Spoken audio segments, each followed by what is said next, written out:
मिळाली संधी आणि त्याच्यामध्ये एक खूप छान कविता मी सादर केली होती.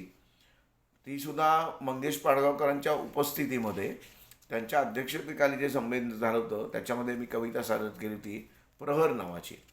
पहाट गुलाबी असते, तिचे रौपेरी सौंदर्य न्याहाळायची हीच पहिली वेळ असते.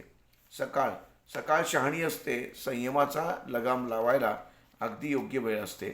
दुपार दुपार मित्रांनो चविष्ट असते, तिच्या हातच्या स्वयंपाकाने जिभेची तृप्ती होते. संध्याकाळ संध्याकाळ हसरी असते, तिच्या केसातील मोगरीच्या गजऱ्याने सुगंधी करणारी असते. आणि रात्र रात्र अगदी वेडी असते, कितीदा समजावले तरी कधीच शहाणी होणारी नसते. रात्र अगदी वेडी असते.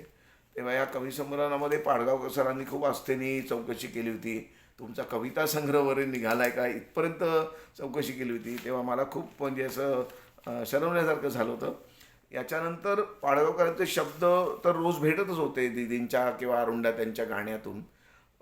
जेव्हा परदेशामध्ये यायचं ठरलं तेव्हा काही गल्फच्या जॉबच्या तयारी करता काही परीक्षांकरता मी पुण्यामध्ये होतो आणि त्याच वेळेला अपघाताने माझे वडील एका सारसबागे जवळच्या एका हॉस्पिटलमध्ये ॲडमिट होते आणि त्या हॉस्पिटलच्या नोटीस बोर्डवर तुम्हाला माहिती आहे काही सेवानिवृत्त किंवा काही उत्साही लोक असतात की जे नोटीस बोर्डवर पण काही वेगळा मजकूर द्यायचा प्रयत्न करतात जेणेकरून रुग्णालयामध्ये येणाऱ्या लोकांना पण काहीतरी वेगळा मेसेज मिळेल.